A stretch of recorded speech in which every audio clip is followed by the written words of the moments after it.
Good morning students. Class 12th आपका जो second chapter है बाजार दर्शन, उसके क्वेश्चंस आपको कल मिले। उसी में पार्ट के आसपास के कुछ क्वेश्चन हैं, वो इस प्रकार है। बाजार दर्शन पार्ट में बाजार जाने या न जाने के संदर्भ में मन की कई स्थितियों का जिक्र आया है। आप इन स्थितियों से जुड़े अपने अनुभव का वर्णन कीजिए। फर्स्ट, मन खाली हो। सेकंड, मन खाली न हो। थर्ड, मन बंद हो। और फोर्थ है मन में नकार हो। फर्स्ट है मन खाली हो। जब मैं केवल घूमने के उद्देश्य से बाजार जाता हूँ तो प्राय हर चौंधियाती हुई चीज पर अटक जाता हूँ। तब मैं जगमगाते हुए प्रकाश में करतब दिखाती चीजों को देखकर उन्हें खरीद लेता हूँ। जैसे मैं चांदनी चौक के फुटपाथ से वह खिलौना उठा लाया जो रंग बिरंगे डिजाइनों को दिखाते हुए घूमता रहता है। एक दिन वह चला भी, परंतु दूसरे ही दिन वह बंद हो गया। परंतु उसे फेंकने का मन भी नहीं कर रहा। यहाँ पे जैसा कि आवश्यक नहीं कि इन्हीं के माध्यम से दिया जाए, आप अपने खुद के अनुभव के माध्यम से भी इस प्रसंग का उल्लेख कर सकते हैं। सेकंड, मन खाली न हो। मुझे दिल्ली के करोल बाग बाजार से एक जींस खरीदनी थी। मैंने देखा कि मेरा मन मिठाई, जूते, आभूषण, क्रॉकरी आदि किसी की दुकान पर नहीं अटका। मैं केवल उसी दुकान को देखता था जिसमें जींस उपलब्ध थी। रेडीमेड गारमेंट की एक दुकान में गया तो वहां हर तरह से आधुनिक फैशन के कपड़े थे। वे सब मुझे अपनी ओर खींच रहे थे।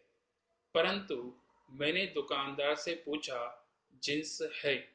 दुकानदार ने मुझे जींस के काउंटर पर भेजा, जहां से मैं जींस खरीदकर वापस आ गया। मुझे कोई भटकन नहीं हुई। नेक्स्ट नंबर है थर्ड, मन बंद हो। उस दिन मैं उदास था। बाजार गया तो लगा कि कोई चीज मुझे सुहा नहीं रही। मुझे जगमगाती रोशनियां व्यर्थ लगी। दुकानदारों एवं एजेंटों की बुलाती हुई आवाजें फूहड़ लगी। कपड़ों की दुकानों पर खड़ी मूर्तियां पत्थर प्रतीत हुई। मैं बिना कहीं रुके बाजार से निकल आया। लास्ट आता है फोर, मन में नकार हो। एक दिन मैं बाबा रामदेव का भाषण सुनकर कमला नगर मार्केट में से गुजरा। मुझे लगा कि ये सारे दुकानदार ठग हैं। यह कचौड़ी वाला खट्टी चटनी डालकर सबका स्वास्थ्य चौपट कर रहा है। ये फैशन की दुकानें हमारी लड़कियों को बदतमीज बनाने में लगी हुई है। ऐसा सोचते सोचते मैं सबको कोसता हुआ बाजार से निकल आया। मुझे प्यास लगी तो मैंने वहां रखे मटके का पानी भी नहीं पिया। इस प्रकार हम देखते हैं कि यहाँ पे ये अलग अलग प्रसंग है जिनके माध्यम से हमें ये प्रकट होता है कि किस परिस्थिति में और किस प्रकार क्या कार्य होगा। यहाँ पे उदाहरणों के लिए आप अपने स्वयं के अनुभव भी सम्मिलित कर सकते हैं। नेक्स्ट नंबर है क्वेश्चन सेकंड, बाजार दर्शन पार्ट में किस प्रकार के ग्राहक की बात हुई है? आप स्वयं को किस श्रेणी का ग्राहक मानते हैं, मानती हैं? आंसर, बाजार दर्शन पार्ट में कई प्रकार के ग्राहकों की बातें हुई है जो निम्नलिखित हैं। फर्स्ट, परचेजिंग पावर का प्रदर्शन करने वाले ग्राहक। बहुत से ऐसे ग्राहक हैं जो अपनी परचेजिंग पावर को साबित करते हैं, अधिक से अधिक खरीदारी करते हैं। सेकंड, खाली मन और भरी जेब वाले ग्राहक। थर्ड, खाली मन और खाली जेब वाले ग्राहक। फोर्थ, भरे मन वाले ग्राहक। फिफ्थ, मितव्ययी व संयमी ग्राहक। सिक्स, अपव्ययी व असंयमी ग्राहक। सेवंथ, बाजार का बाजारूपन बढ़ाने वाले ग्राहक। मैं स्वयं को भरे मन वाला ग्राहक समझता हूँ, क्योंकि मैं वे ही वस्तुएं बाजार से खरीद कर लाता हूँ जिनकी मुझे जरूरत होती है। Next number, question third. आप बाजार की भिन्न भिन्न प्रकार की संस्कृति से अवश्य परिचित होंगे।